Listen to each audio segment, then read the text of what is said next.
I'm muted. It muted me. Okay. So what I'm gonna do is, I guess we can do. I'll I thought you hide were going that. live right there. No, I thought I was going live. Yeah, that's why I DM'd you and said you weren't live. So let's. Okay. So what I did before was I went show and then I hit go live. Yeah, because that just Um, takes out the awkward. We're sitting there at the beginning. yeah, but it didn't seem to work. No. So, Um, um, Come on, let me show this one really so quick. All right, that's maybe the one we need to do. okay, and maybe do you remember what Joe said that Sunday where maybe do the cold intro first, that little part, and then not as long as you had it in the thing, but then roll the intro part. Talk about what we're going to talk about, and then we can get into it. All right. We can just I'll. try it and see how it works. All right, cool. We'll do that, and then we'll go live. We'll see how this one Okay. goes. All right, so go live. I keep getting an error. Okay, remove Phil Mullinax, save changes. All right. Hey, Alex, I think we're live right now. So we're still trying to get this producing stuff going, but the best part about a cold intro like this is that these types of things happen. But Alex, it was a bye week for the Gamecocks. How are you feeling after the bye week? We'll talk about what we picked up during the bye week and what may be happening inside University of South Carolina's football operations. We're going to talk a little bit about this Texas A&M game, and when I say a little bit, I mean a lot of it. We'll talk all about this game coming up. We're going to kind of talk a little hoops. For those of you that don't know, hoops actually starts back up pretty soon. There's an exhibition game, and then we're going to give our best bets and really just kind of run around the SEC. And we're really excited for it. I think it'll be a good time for everybody here on the show. And we thank you so much for being here tonight.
Well, we welcome you all into the Late Night Gamecock show again. I promise this is not a bit. It's just me and Alex trying to figure this whole thing out. We are not producers at heart.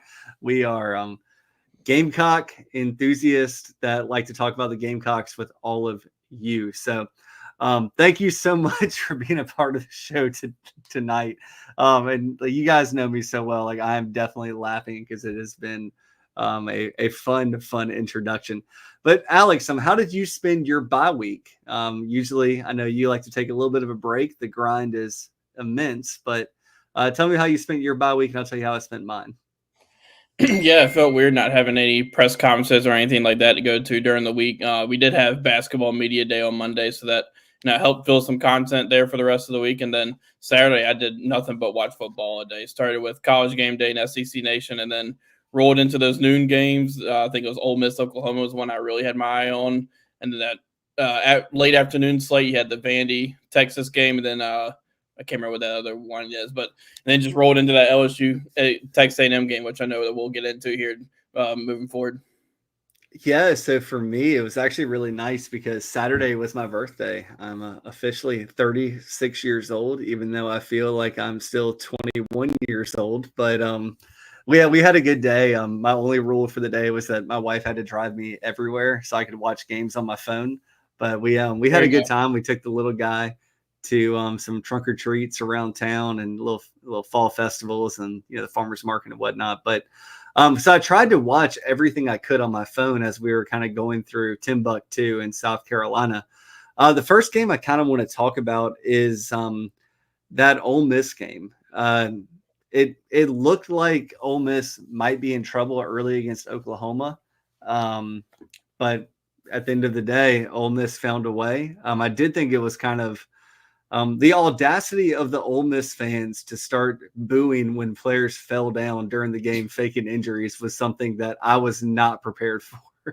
Yeah, Oklahoma kind of turned the tables a little bit with that one. There were some obvious times that they went down when Ole Miss was driving, but I mean, we've talked about a lot how Ole Miss had been doing that, and I mean, even Ole Miss was releasing a statement in that after whatever game. I think it was after the South Carolina game, but yeah, I mean that game was really interesting. I think Oklahoma had a 4-point lead at halftime, 14-10. Like we knew Oklahoma's defense was really good, and they kind of showed that against South Carolina. Then Oklahoma kind of did that again against Ole Miss, and Ole Miss maybe offensively isn't clicking on all cylinders, but I mean Oklahoma. I think that kind of just reaffirmed how good Oklahoma's defense is, and at the end of the day, I think Ole Miss kind of woke up in the second half there offensively and didn't let Oklahoma get anything else going offensively, and then did just enough really offensively to kind of put the Sooners away. Yeah, it's kind of weird because we talked about in the offseason, I went back and looked at all of Lane Kiffin's teams at Ole Miss since he's been there, and specifically in SEC games. And like this myth that Ole Miss is going to score 60 points a game or 50 points a game or be like the Spurrier days in Florida, just it's really not true.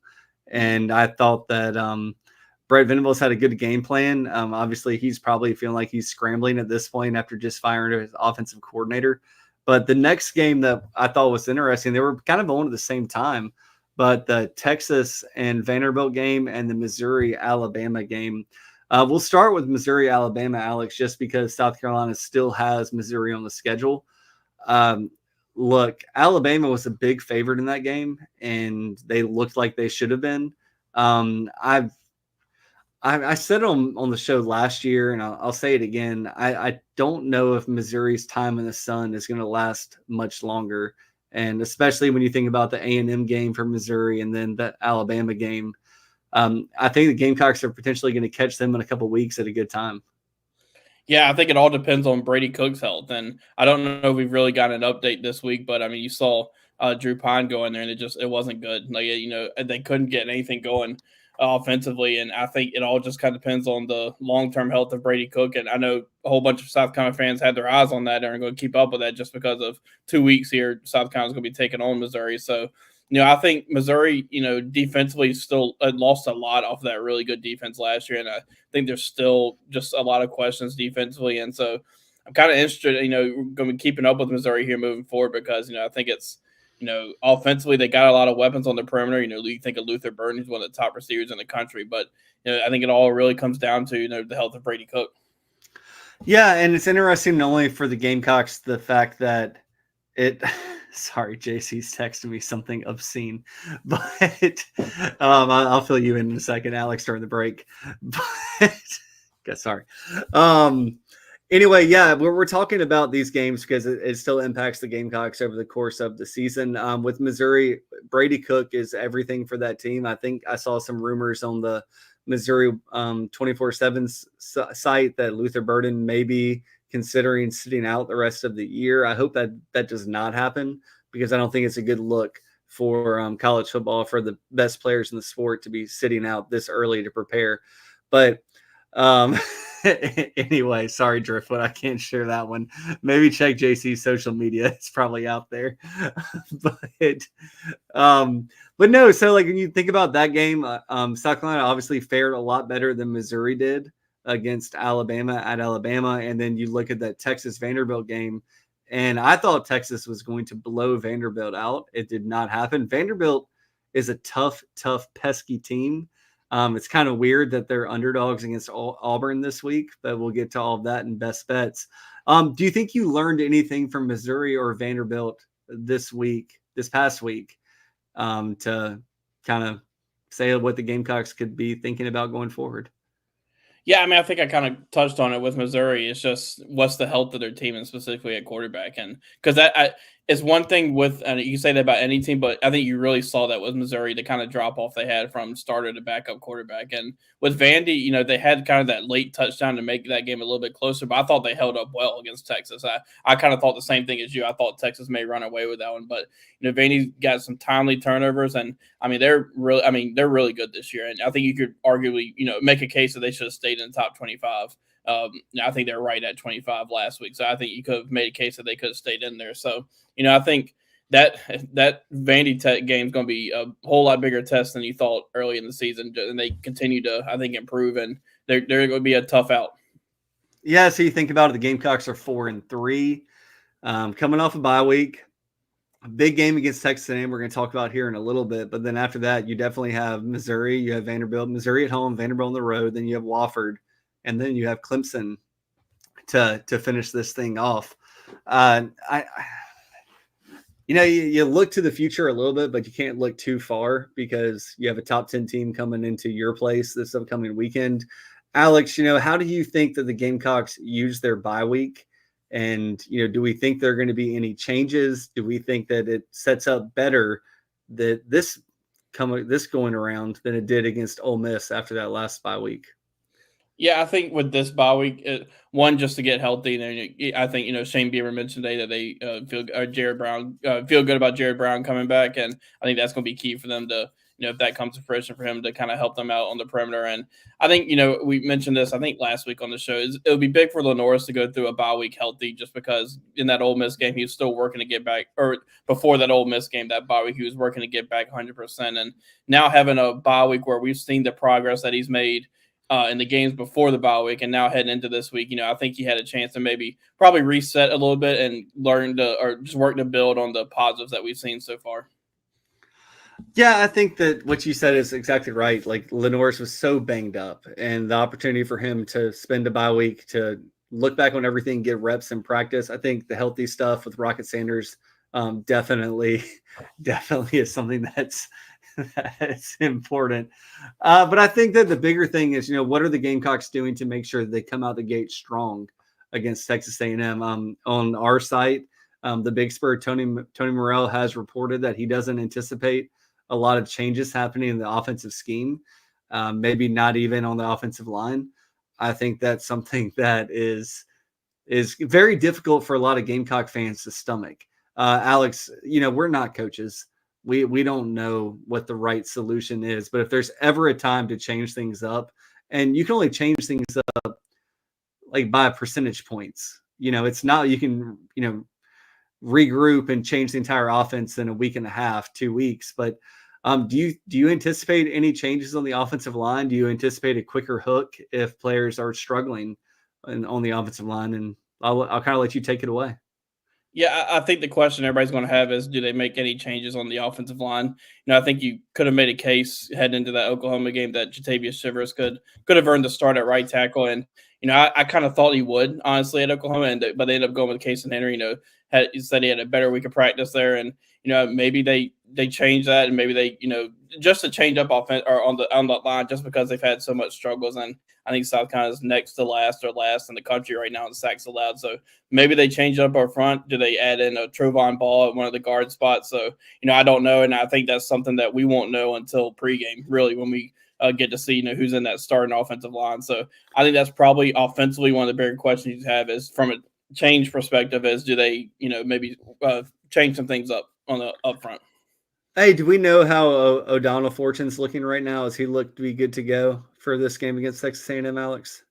Yeah, Shane Beamer didn't mention him today, and I think I imagine he's going to be good to go. We'll see tomorrow. The injury report comes out tomorrow night, but I haven't heard anything on that. Yeah, I think the Gamecocks honestly are way more healthy than they were going into the last bye week. And we talked about this at the beginning of the show. We talked about Ole Miss and dropping down and faking injuries. Like Texas A&M doesn't really do that. So I think that, there'll be more of a in sync type of game where it's going to be football. It's not going to be the theatrics and it's not going to be gamesmanship. And South Carolina honestly has to find a way to not let Texas A&M get ahead too early. I think it's going to be an electric environment at Williams-Brice. 7:30 kickoff is perfect. It finally feels like football weather. So I think that it's one of those things, and we're going to talk about this after the break here in a second, but I mean, you can't ask for a better opportunity for South Carolina to look to get to 5-3. You have Wofford in the bag already, so that's 6 wins, and then everything is on the table. But let me find a funny break here. And Alex, let's do this one. We'll be right back after this quick word from sponsors, and probably not even sponsors tonight. We're just going to have fun with it.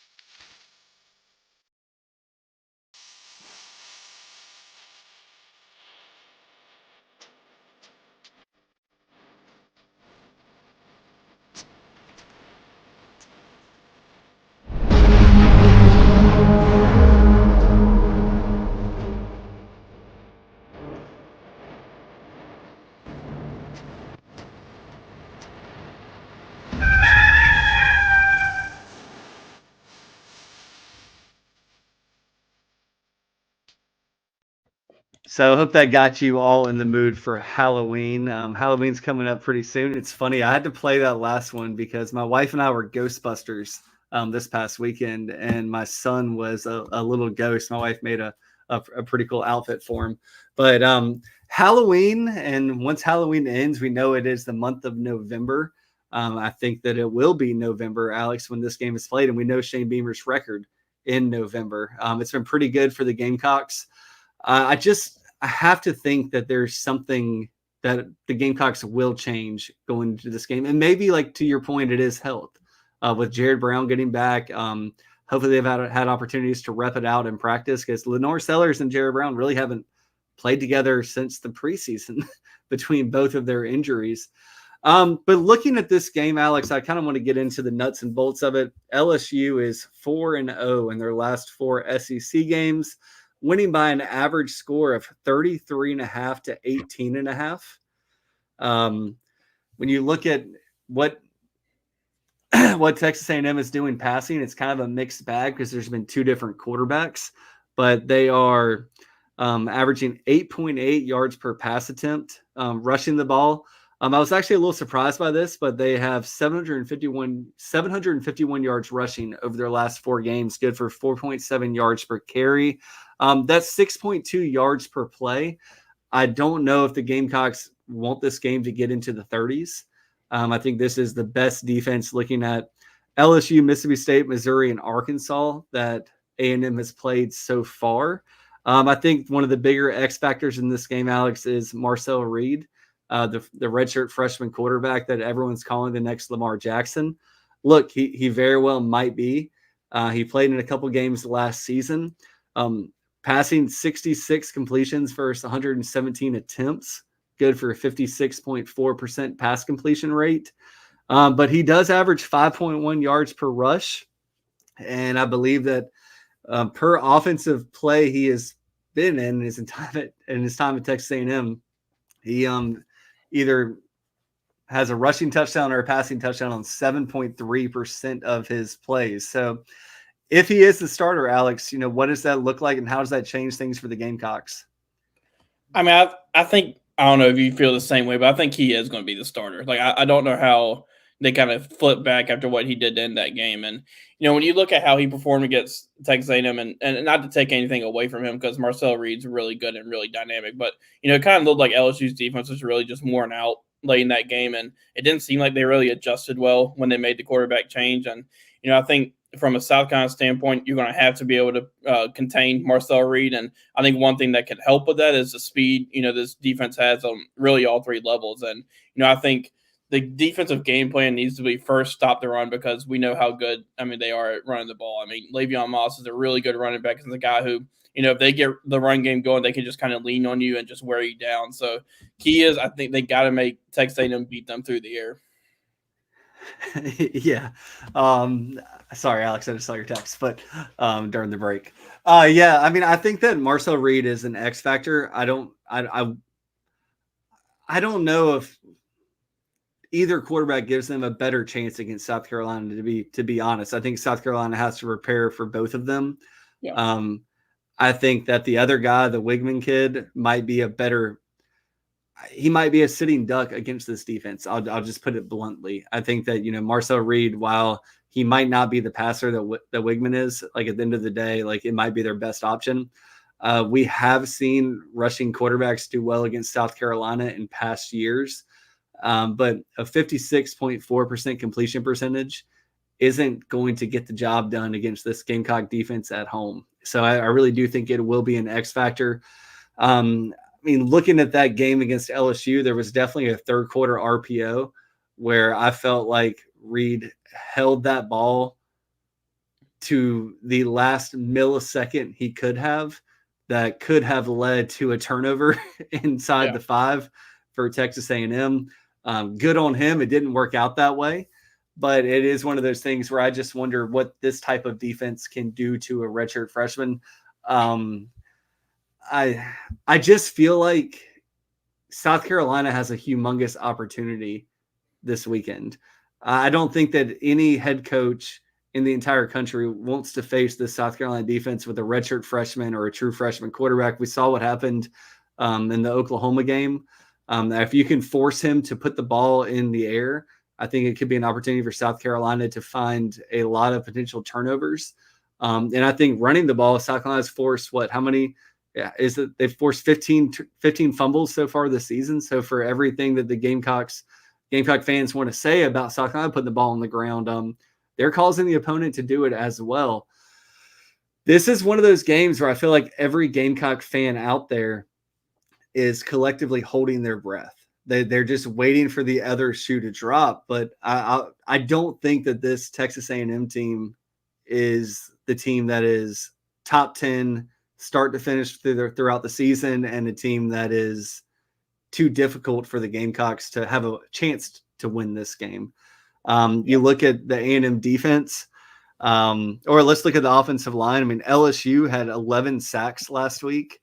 Mississippi State had 0 against this A&M offensive line.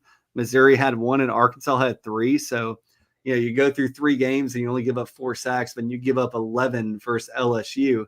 And look, there were 2 different quarterbacks in the game, and when Reed came in, it completely changed the game. But there is an opportunity for the Gamecocks to get 8, 9, 10 sacks / tackles for loss in this game, and I wouldn't be surprised if they go higher than that number. And it's all about putting that redshirt freshman in situations where he's uncomfortable, and then momentum can be a big deal. That's kind of what makes me think they're going to go to Marcel Reed even more so than just what he did against LSU, but just from the fact that they'll give him a little bit more of the run game and kind of maybe help evade pressure. That South Carolina, South Carolina's gotten pressure on everybody this year, so you have to imagine they're going to continue to get pressure this weekend. I think defensively, I think the key is just continue to create the pressure that you are and find a way to create turnovers, because the turnover battle is going to be huge in this one, and both teams are really good at doing that. So defensively, find a way to create turnovers, and I think first and foremost you have to stop the run, because if you're letting Le'Veon Moss and Marcel Reed run all over you, that's going to open up the passing game. And they got some targets out there, some really good guys on the perimeter. So I think find a way to stop the run. And I think when you flip it over, the biggest key for South Carolina this game is, can they get enough going offensively? And, what have they done in the bye week to kind of prepare for a really, really good Texas A&M defense that, I know we're going to get into it in just a second, but I mean, that front is really good and one of the better ones they'll face. So key is to find a way to get enough going offensively, because I think you feel pretty good about the defense, at least keeping you in the game and maybe even more. Yeah, and Alex, I think that's the $1 million question that you and I can't answer. Like, what is the South Carolina offense going to do that's different? Or is this the game where everything they've been repping all year clicks and they, have a Tennessee at home a couple years ago, a Spencer Rattler type game? I mean, obviously they believe in something to keep trotting it out there. We talked about the Oklahoma game, and it's crazy that it was over a week ago now, but the second half wasn't pretty. I will still stand by the second half didn't need to be pretty. You still won the game convincingly. But, what does that mean when you go for, 30 minutes without doing anything on offense, really 45 minutes without doing anything on offense. And then you have a bye week, and then you got to get going in a charged atmosphere. We'll see what Dow Loggins has schemed up. But I really do think that it comes down to this game defenses. And when you look at it, the games outside their last four, they did beat Florida 33-20 at Florida. That game was probably out of reach earlier than the final score indicates. Bowling Green was a home game. They won 26-20, and they lost at home to Notre Dame 23-13. But just looking at, they had a neutral field game against Arkansas. They gave up 17 points and scored 21. And then at Mississippi State, which might have the worst defense in the SEC, they won that game 34-24. They gave up 23 points to LSU. LSU showed that you can get out in front of this A&M team, whether it's home or away early. And it's one of those games where I could honestly see South Carolina getting out to a 14-3, 20-7, 20-0 type lead with the defense, causing turnovers or special teams coming into play. But I mean, Alex, just looking at this game, and tell me what you think, but I think the Gamecocks are going to need to score at least 30 points to win it this week. Yeah, I was thinking somewhere in that 27-30 range is where they're going to need to be in. I think if you get to 27 points, you feel good about what your defense can do to kind of not let Texas A&M get to that point. I think, kind of getting to your point about maybe a fast start, I think that's key in this one, to get off to a fast start, especially with, the atmosphere that's going to be in Williams-Brice Stadium. Like, don't let Texas A&M take the crowd out of it early. Use that crowd, use the home field advantage early to kind of get on to Texas A&M, kind of like you did against LSU, where you just kind of, I guess, surrounded them really. But then, we know what happened there. They kind of let LSU get back into it. And, if you do kind of get into that point where you have a lead, don't let, the other team get back into it and, just stay on them. And so I think, got to get off to a fast start, and, kind of back to what we're talking about offensively. Texas A&M is really good against the run, but I think there could be some opportunities in the passing game, just from what we see from A&M defensively. And we've said the same thing, I think, about Ole Miss, and it didn't happen for South Carolina. So it kind of goes back to what we've been talking about in the bye week, how they kind of work to get this offense overall going. But, biggest key in this one is turnover battle, win that one, and then, kind of just build off of that home field advantage. Yeah, I'm not going to say that Lenore Sellers is the best quarterback they face this entire season, but I do think he has the most dual threat ability of any quarterback they face this season. And we've talked about it on this show and other shows that Lenore is getting better as a passer. Not that he was ever a bad passer, but making those decisions quicker. Gamecocks cannot afford turnovers in this one. I think this is definitely a game where if you win the toss, you defer to the second half. I pray for Gamecock fans that is Coach Beamer's decision, because that place is going to be absolutely insane Saturday night. And the loudest it might be the entire game outside of a touchdown is going to be that first offensive series for Texas A&M if the Gamecocks are able to defer or Texas A&M gets the ball to start the game.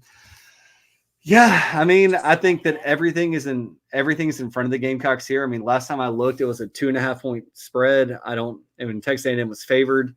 That is a lot of credit to South Carolina that the books are giving them right now. I mean, it would probably be like 7 to 10-point spread at A&M, but Williams-Brice does make a difference. And Shane's track record in these games, I think he's won the last 6 night SEC games in Williams-Brice Stadium, and we can talk about like the level of competition, but one of those was knocking Tennessee out of the college football playoff in a game where the Gamecocks just absolutely beat the crap out of Tennessee. I think it's setting up, and I mean, A&M was one of those games too. It was a night game. So right. I think it's setting up for an amazing opportunity for the University of South Carolina. And this is a season where they've had all the positive press they could ever ask for when it comes to game times and being showcased. Yeah, I mean, obviously, South Carolina has a huge opportunity here. One is going to be primetime ABC game. I mean, there's going to be eyes all over the country watching this game. It's obviously going to be a big recruiting list that's continuing to kind of form, and they're going to have a lot of really, really good recruits on campus. So, it's just a big opportunity that South Carolina has a chance to capitalize on it. If they can find a way to win this game, that can really kind of catapult, them to the rest of the season. And I think, there's still a lot on the table for them, and, winning this game just kind of pushes that forward. Yeah, I think the recruiting piece of that is huge, Alex. And, go to thebigspur.com. Alex and Hale and Woodall and the guys are covering this to the nth degree. You'll hear about all the guys that are on campus. And one of the cool things that South Carolina has done this year is the amount of like surprise visitors. And I don't know if it's actually a surprise for the coaching staff, but sometimes it is a surprise for the folks that are on the message board. And even you, Alex, sometimes you haven't even heard of some of these guys that show up. But this is a humongous opportunity. I really do hope that the Gamecocks can capitalize on it. This is the type of look, like the recruiting class this year is pretty much done outside of some potential flips and maybe some late guys that get seen in the Shrine Bowl or something like that, or, flips that we're not even talking about right now. But at the end of the day, like the Tennessee game 2 years ago set the tone for a top 15 recruiting class in the country. And this can absolutely do that. Donovan Murph's taking an official visit. He already reclassified. He's hoping that he'll be a Gamecock, or Gamecock fans are hoping he'll be a Gamecock, I should say. But this is a huge opportunity, and I just hope the coaching staff can capitalize on it. Alex, with that being said, do you have a prediction for the game this upcoming weekend? I do. I've been kind of going back and forth on it. It's going to be a close one. I don't see either team getting, this one getting out of hand either way. I just feel like it's one of those opportunities where, South Carolina's been talking about, kick the door down. You kind of felt like they did that, maybe, crack the door against Oklahoma, but now, this feels like a huge opportunity for them. And we've seen the success that South Carolina's had, and, these late season night games in Williams-Brice, and it's going to be an incredible environment in there. So, I think they found a way to get it done just barely. I think a late field goal does it, 27-24. Late field goal. Wow. That's going to have a lot of game. I'm glad it'll be 24-24 when that happens and not 24-22 or something like that. Yeah, I get a lot of flack when I predict the Gamecocks to win. I think that this is a golden opportunity. It's not like the Gamecocks are 14-point underdogs. It's a 2.5-point spread. Gamecocks have played really good teams so far this season in Alabama, LSU, and Ole Miss, and those are their 3 losses. I think that, like I said earlier, I don't care that Ole Miss beat the crap out of South Carolina. It was a bullcrap game plan that Ole Miss came in with, and I don't think that there was any hope for success, especially with Lenoris banged up and not having those reps. I'm gonna pick the Gamecocks to win this game. I think that it might be, Alex. I'm gonna go 21-17 Gamecocks. I think that Marcel Reed will have those moments that wow you. I think that this will probably be like a 10-7 game at the end of the first quarter. And after that, I think the Gamecocks find a way to win it. So I'll go 21-17. I want to give a shout out to Brian Harrison and his mom, Jennifer Williams. Appreciate you guys watching. Carolina Titan, as always, appreciate you being here. Craig, you're a good man. You'll have to ask JC about the picture he sent me on the show tomorrow. I don't feel like I can send that one out. But Common Fan Driftwood, we appreciate all of y'all being here as well. Thank y'all so much. You guys are fantastic advocates for this show. With all that being said, Alex, we do have some best bets to get to. And then we have one more thing in the show. I know we usually end on best bets, but did want to make sure that we talked a little bit of Gamecock basketball at the end of the show here because it's coming. But Alex, last week you came into the week 22-18 with your best bets, but weren't here last week. Alex correctly predicted Minnesota to cover a 4.5 point spread. Had Ole Miss minus 20.5. That did not come through. Had under 55 on Alabama and Missouri. That did come through. Stanford and Wake under 54.5. That came through. And Illinois plus 21.5 did not. So 3-2 for you last week, Alex, to bring your total to 25-20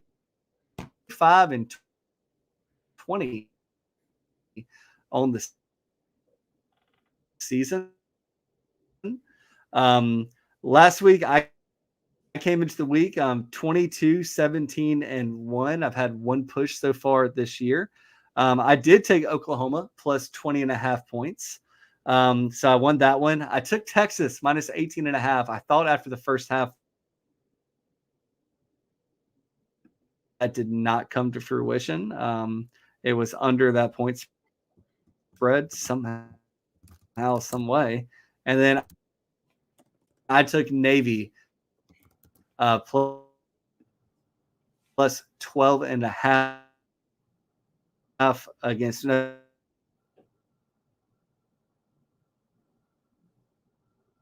consider that we both have the same amount of losses, but looks like we're having some internet issues here.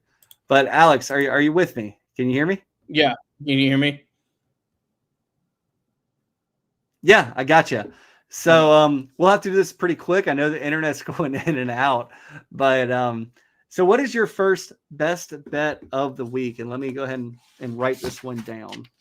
So all right, so I picked Minnesota last week. I'm gonna stick with them again this week. I think they're gonna. Oh wait, hold on, got the wrong one up here. Yeah, Minnesota is going to cover. Minnesota is going to cover the 3-point spread this week against Illinois. So Minnesota -3. I'll be honest, like the Big Ten, I just haven't watched enough of this season outside of the the humongous games, the Ohio State Oregon game. So I don't have much to give you there. Normally I just take Ohio State and think that they're going to cover everything, and I'm doing that again this week. I'm telling you guys, I'm blind on this one for the most part, but Ohio State at Penn State, I think Ohio State still has just as much talent as any other team from a roster standpoint in the country. I know that they've had some quarterbacking issues, and last week was not pretty, not pretty at all. My brother, his wife and their family are big Ohio State Buckeyes, and he was watching the game with them this past weekend, and he said that he had to go upstairs because it just got a little too crazy at that household during that game. So I'm going to take Ohio State minus the 3.5 at Penn State. Don't feel great about it, but Penn State usually poops the bed at some point in the season, and usually right about now. So Alex, what is your next best bet? All right, so the second one I don't feel good about this one, but I'm surprised at the spread of this one. Auburn wins, but Vandy covers that 6.5 point spread. Oh, Vandy plus 6.5. I don't know. I could easily see Vanderbilt winning that game. I mean, Diego Pavia has beaten Vanderbilt. I was beating Auburn already in his career, and I'm just surprised at the 6.5 point spread, to be honest, in that one. But I think with it being on the Plains, I think Auburn finds a way to pull it out. Yeah, it's weird with that particular game because all Vanderbilt has shown you in SEC games this year is that they belong. And all Auburn has shown you in SEC games this year is they don't quit. They're tough. But, even going back to that Missouri game a couple of weeks ago, and, they had Missouri on the ropes. Missouri was ranked at the time. couldn't find a way to get the job done. I like that bet. I'm sure you wish you could get +7 or 7.5, but that's why they call it gambling. I'm gonna go back to the Big Ten, or the Big, I should say, and like I said, this is just a gut feel based on what I've read out all season, what I've seen, bits and pieces. But the Oregon-Michigan game, I'm going to take under 45.5. I think that Oregon wins that game pretty easily, and I think it could be a 31-3, 34-7 type of game. So give me that under 45.5. All right, the third one I have, and this one's kind of interesting. Mississippi State's an 18.5 point favorite over UMass. I'm typically have not been kind of big on these big point spreads, but I think Mississippi State's going to cover the 18.5. They've been playing better, kind of been in it some of these games, so I think they kind of find a way to kind of maybe just, I guess, take it all out on UMass in this one. So Mississippi State minus 18.5 against UMass. I don't hate it. Like, honestly, it's hard for me not to bet on SEC teams at this point in the season, because iron sharpens iron, and they've seen better teams than UMass. And UMass might be kind of dejected. I know they're going to go give their best, fighting spirit against an SEC team. But normally these November games do not bode well for non-SEC teams playing against an SEC opponent. The next one, I'm actually going to go to the SEC. This is Florida and Georgia. And in this game, I don't know what's come over me, but I'm going to take the under 52.5 in this game. I think that Georgia's defense is pretty good. I think that Florida is not very good, despite what they're doing right now, and looking better. But this is a game that I feel very similar to the Oregon-Michigan game, where it's probably going to be like a 31-3 game. And, that's just a lot of points. And I don't think that Georgia really cares to run the score up. Yeah, so I see that. That also be a game in pretty much any betting aspect I would not touch. Just because I don't think I just feel like you have no idea. It's hard to tell what's going to happen in that one. But if I was going to take one, that'd be the one in that game I'd take. All right, so what you got next? Next one I have is North Carolina's a 2.5 point favorite in Tallahassee against Florida State, but I think they cover that one easily. So you're going to say UNC minus 2.5? Yep. Yeah, I thought about that game. I mean, what? Florida State's 1-6, 1-7 on the season. Yeah. They have nothing to play for, and North Carolina still has something to play for. And who knows, maybe Mac Brown's locker room speech at the end of that game a couple of weeks ago has motivated the team, and they're going to win one for the Gipper on his way out, or maybe it just reinvigorates him. But I don't hate that one at all. The next one, I'm going to the ACC as well. Louisville at Clemson. I have a hard time quitting Louisville. Clemson looks like a much better team on offense this season than they did last year. I know that defense is still good, but they've let teams hang around, notably Virginia a couple weeks ago. And, I picked that one. I think I had Virginia plus 21.5, and they won that bet for me. So I'm going to go Louisville plus 10.5 against Clemson. I think Clemson wins the game, but I think it's a little bit closer, and I'll take that 0.5 hook there if it's a 10-point game, and hopefully take that win in betting. All right, so I'm actually on my last one. I'm sticking with that Clemson-Louisville matchup, and I'm taking the under 62.5. Whoa, it's 62.5? Yeah, I'm making sure of that because in my notes I wrote that down. No, I think I saw that. Yeah, I saw that. I just forgot about it for a moment. And I don't see that. Yeah, 62.5. I just don't see that one getting to that point spread at all. I mean, you're basically looking at a 41-20 game there. Yeah. I don't see that happening. Yeah, I like that. I like that a lot. So it's fun. We're going to have a similar game. My last game for this week is Tennessee, who is facing Kentucky. I think Kentucky's mailed it in. I think that Kentucky's coach has mailed it in. I think that he wishes he had actually gotten that A&M job last year. They're sick and tired of him. Tennessee is a 16.5 point favorite.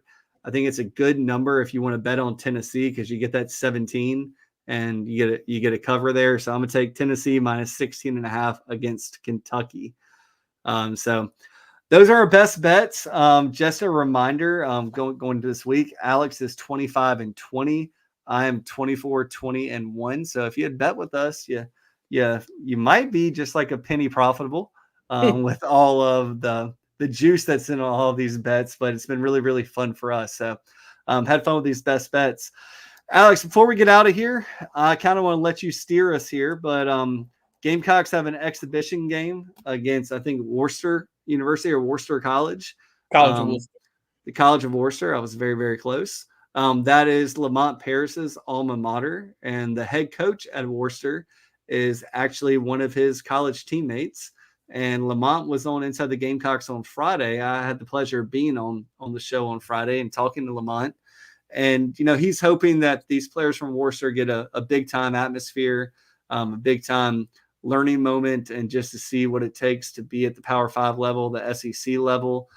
So, Alex, what are you looking for in this game? And is there anything that would cause you concern outside of a loss for the Gamecocks?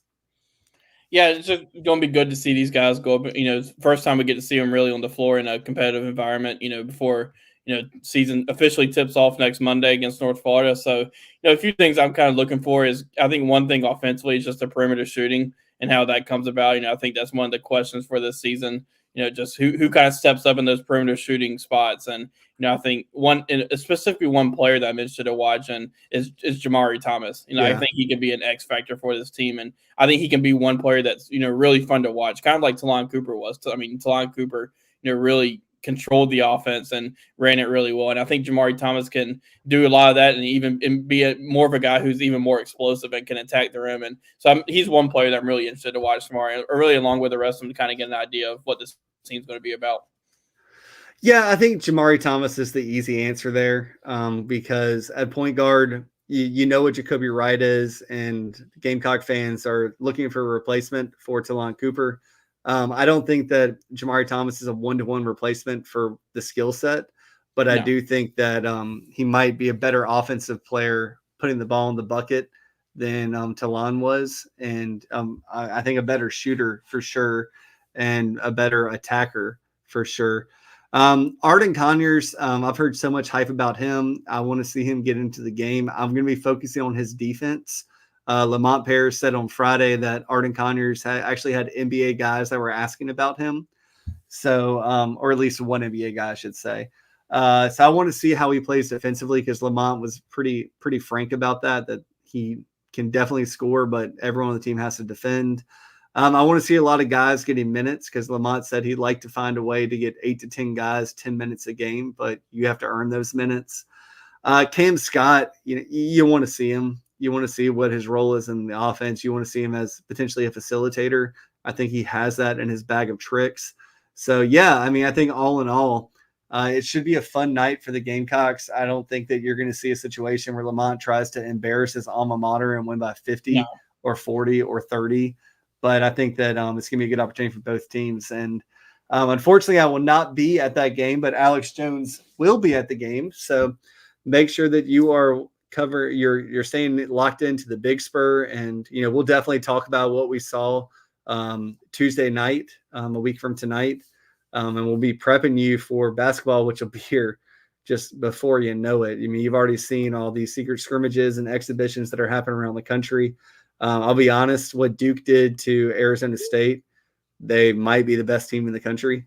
Kansas had a scare in their game. So some of these top teams are looking different ends of the spectrum, but I think South Carolina will be a really good team this year. So with that being said, Alex, I think we've said it all. We appreciate all of you for being here tonight on the show. When you give us your time, you give us the most valuable thing you have, and we never take it for granted. We thank you for sticking with us in the beginning of the show as we're figuring out these producing hijinks, but I promise it's not a bit. It's not something we're doing intentionally, but it still is funny, and I'm glad you guys all have a sense of humor about it, so thank you for that. But with all that being said, for me, Matt Anderson, and Alex Jones, we wish you all a great week. We hope that the Gamecocks get the job done against Texas A&M so we can have a great show Sunday night on Rooster Rant. But either way, win, lose, rain or shine, we will be here Sunday and we'll be back here Tuesday. So thank you all for being here tonight, and we'll talk to you soon. Have a good one. See you guys.